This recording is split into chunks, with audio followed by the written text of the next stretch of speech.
Muito bom dia, muito boa tarde, muito boa noite. Agora você vai estar escutando um podcast produzido pelos alunos de Naturologia da UniBH sobre o assunto de florais de Bach. Segue então a nossa roda de conversa. Então, nós somos estudantes do curso de Naturologia. Meu nome é Janaína. Meu nome é José Augusto. O meu é Daniele.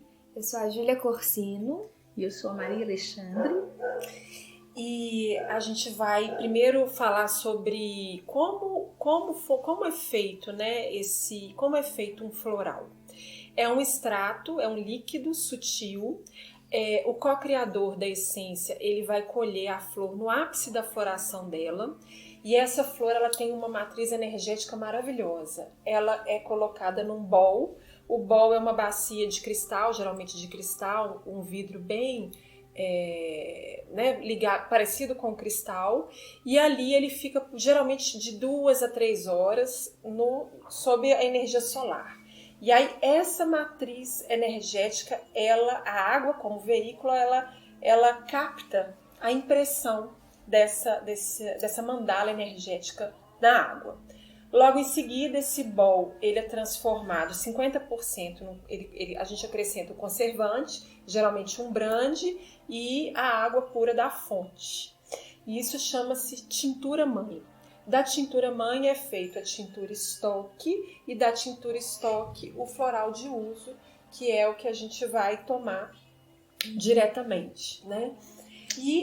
Então, Jana, você está querendo dizer que os florais, eles atuam de uma forma sutil, em que o padrão de energia da planta, ele interage com o padrão de energia da pessoa? Exatamente. Favorecendo o restabelecimento do equilíbrio emocional, físico.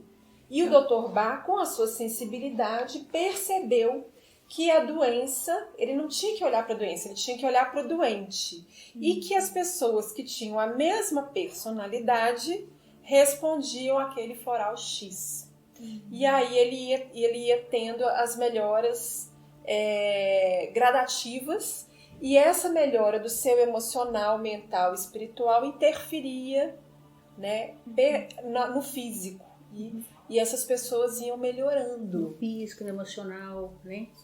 Exatamente, a partir do emocional para o físico. E muito legal também que o Bach, que ele percebeu justo estando na área da medicina, né, foi que cada um respondia diferente a um tratamento, mesmo sendo a mesma doença, por conta justamente isso que a Jana tá falando, das personalidades diferentes, de ter um tipo diferente, né? Então ele foi vendo que ali uma doença tinha uma porta trancada que precisava de uma chavinha para destrancar. Então ele foi pesquisando, né, através ali das flores, ele já era um médico reconhecido, né?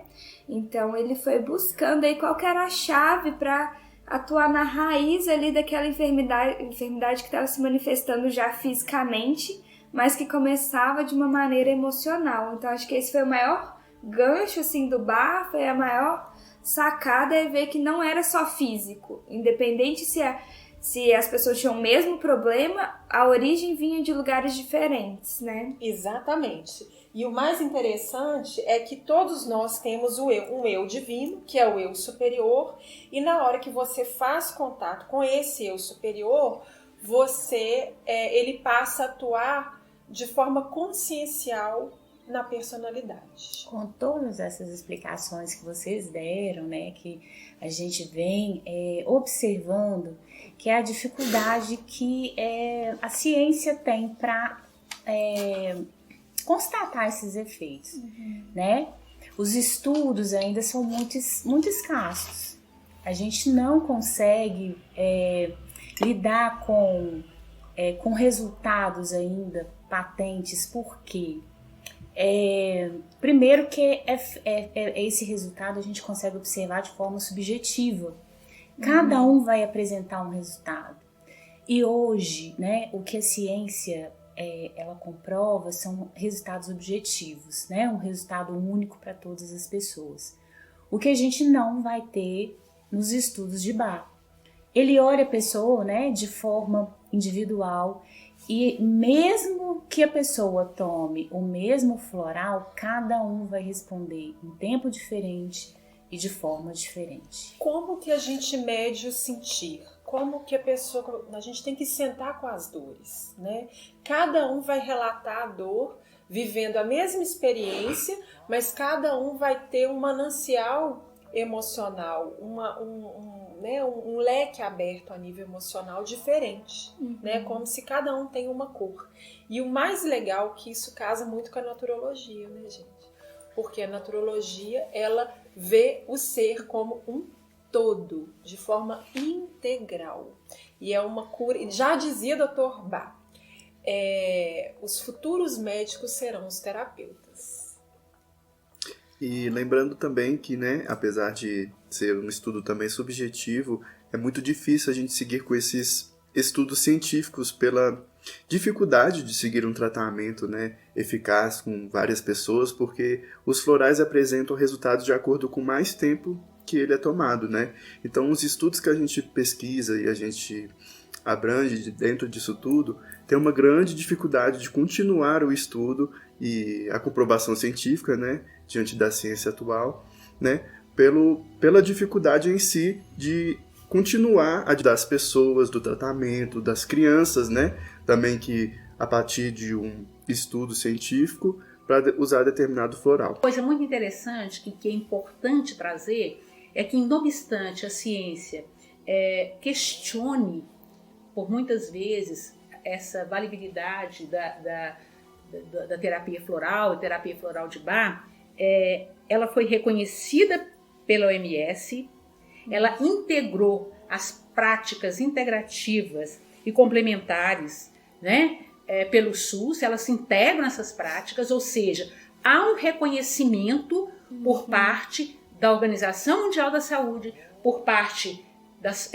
por inclusão nas práticas integrativas, e esse reconhecimento ele é um pressuposto de que já houve experimentação, uma experimentação validada. E outra coisa, mais de 50 países do mundo reconhecem e indicam os florais de Bach como terapia, como prática integrativa complementar, né? Importante dizer o seguinte, que os florais de Bach, eles não têm contraindicação, eles não têm contraindicação, eles não substituem o tratamento médico, isso é importante. Demais. Eles não substituem, ele é um tratamento como as outras práticas, integrativa e complementar. O que você está falando aí, Cida, é muito interessante porque quem faz o uso dessa terapia tem um diferencial muito grande que ela é associada à vontade da pessoa, né?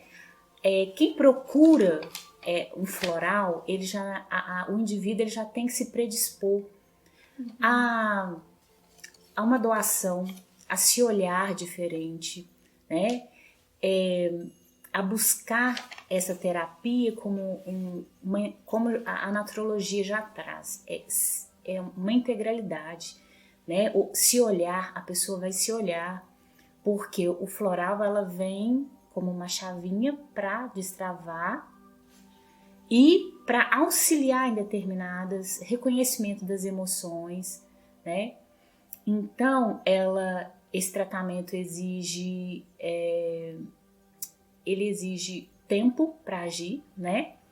Porque ele necessita de ficar atuando naquele organismo, né?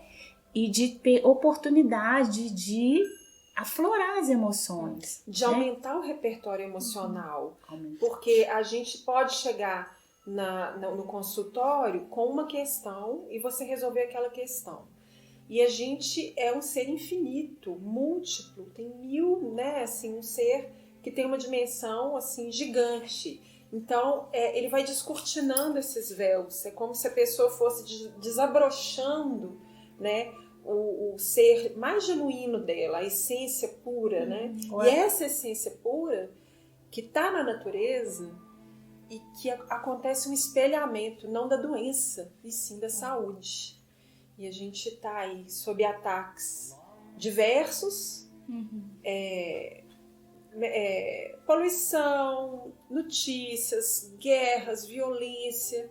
E até a própria alimentação, né? Exatamente. Assim, tudo hoje em dia é um... antinatural, né? Claro, e aí acho que aí tem dois ganchos muito válidos, assim, que é bom a gente frisar, né? Que é a questão de que para um tratamento vibracional, a gente tem que estar aberto também a fazer a nossa parte. Não é que é um milagre que caiu do céu, não. É simplesmente uma porta ali que vai estar se abrindo para que a gente tenha mais disposição para passar por aqueles processos, né? Então é muito importante a gente entender que isso leva tempo, leva um acompanhamento, né? Tem que dar seguimento, tem que estar ali também acompanhado também da medicina tradicional, que é que vai te dar ali um amparo, a base. Então são duas coisas que uma não anula a outra. A gente tem que entender bastante isso, né? Que as duas são muito importantes, a gente tem que olhar de uma maneira integral, visando ali, né, a saúde e visando também a nossa saúde emocional, mental. Então elas têm que andar lado a lado ali, né? E entendendo que isso leva tempo. Uma coisa é a gente querer curar, né, um machucado, passar ali um metiolate que vai dar casquinha. Outra coisa é a gente curar o trauma que aquele machucado fez na gente, né? Então toda vez que eu for de novo andar de bicicleta, eu vou ter medo.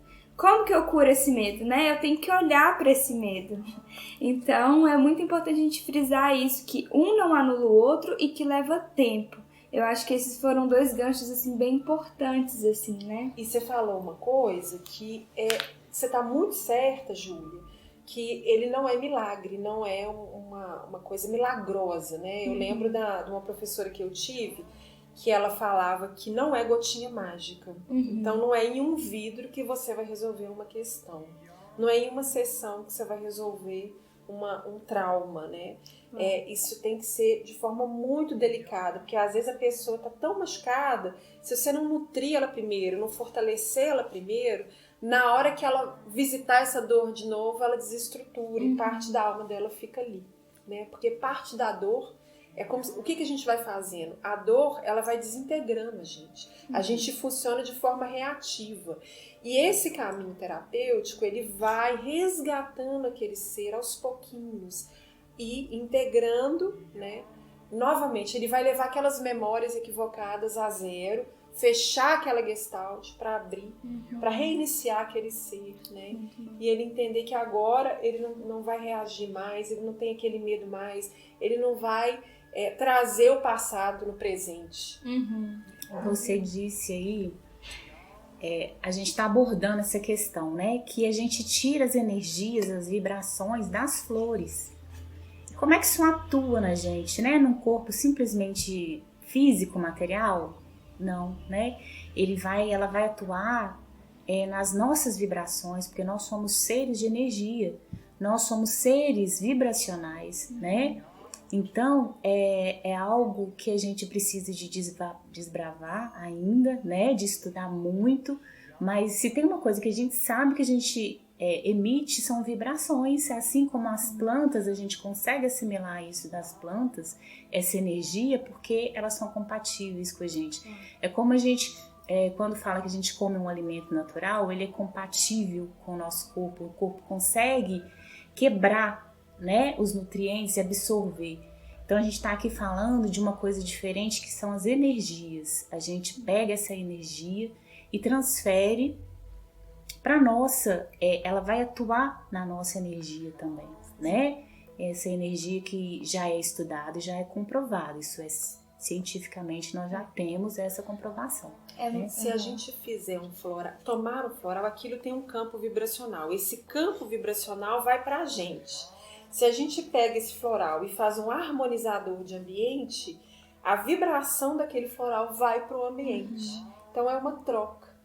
O floral, na hora que ele é feito, vamos dizer assim, o lugar de poder dele é a natureza. Esse lugar de poder vai para a gente e vai para o nosso ambiente. E é muito legal também a gente desmistificar, né, a palavra energia e a palavra vibração, porque às vezes a gente pensa que é algo muito além, né, é só para quem acredita em algo a mais, e não. A ciência comprova, nós somos matéria, né? Matéria tem energia, emite uma frequência. Sim. Então é muito importante a gente também começar a olhar para esse tipo de palavra e não associar só com algo místico, algo além. Não, isso é comprovado, é ciência, né? Palpável, né? Palpável, é tangível, não é algo assim, né? Não é separado. Exatamente. A gente vai precisar e a naturologia, ela traz isso pra gente. A gente tem que unir o que foi separado, o que foi tirado da gente, né? Historicamente a gente vem reaprendendo a trazer essas culturas um pouco mais para próximo de nós. Então, gente, esse bate-papo nosso, ele teve o intuito de reunir todos os artigos científicos que cada um ficou responsável por ele. São 5 artigos? São 5 artigos, cada um trouxe o seu feedback, baseado também nos estudos do Dr. Bach, e a gente teve uma discussão muito gostosa a respeito desse imenso sentir, né? O que é realmente o sentir. Então, claro, fica aqui também o convite, né, para que vocês possam entrar nesse caminho do sentir, né, nesse caminho de experiências de terapias vibracionais, dos florais de Bach, né, que como a Jana estava falando, a gente trouxe, porque a gente pegamos alguns artigos, fizemos pesquisas e vimos também as dificuldades que a gente tem hoje em dia, mas também os benefícios que são comprovados e efetivos, né, então a gente traz aqui nessa conversa esse chamado para quem sentir, quem se interessar, quiser saber mais, procurar um naturólogo, né? Procurar um terapeuta que está aí nessa área. E fica aí um convite mesmo para quem se interessar. E só esclarecendo, porque os florais, eles são de fácil acesso, né? A gente encontra nas farmácias naturais, mas é interessante ter um acompanhamento. Mas eles são de fácil acesso. Sim, e se automedicar com a terapia floral não é indicada, porque a pessoa tem que ter um super domínio no quesito de autoconhecimento. Claro, a gente tem que entender também, né, que o floral ele vai abrindo portas, né? Então, se a gente não sabe qual porta que a gente está abrindo, ou porque a gente acha que é esse o momento de abrir tal porta, a gente tem que entender que vão vir coisas à tona, né? Vai fazer uma limpeza, vão ter processos emocionais ali que muitas vezes pode ser perigoso fazer essa jornada sozinho. Então é muito importante a gente lembrar que temos que ter alguém que vai conseguir puxar a gente de volta, trazer a gente para nossa base. Por isso a importância do terapeuta estar ali acompanhando nesse processo, apesar de ser uma terapia muito acessível hoje em dia. E nós, como naturólogos, sabemos da responsabilidade temos a consciência, né, dessa responsabilidade em trabalhar muito em nós mesmos, em primeira instância, para receber o interagente. Com isso, agradecemos a todos que nos escutaram até aqui, né? Esperamos que cada um possa seguir, né, depois deste podcast com um pouquinho mais de conhecimento sobre essa medicina tão maravilhosa, né, que são os florais de Bach. E com isso também, se alguém tiver interesse de consultar as nossas bibliografias, né, do qual tiramos nossos estudos, nossos artigos, vamos deixar aqui, né, numa descrição de onde a gente tirou os estudos para estar abordando aqui nesta roda de conversa. Gratidão. Desejamos muitas bênçãos, a bênção das flores para vocês.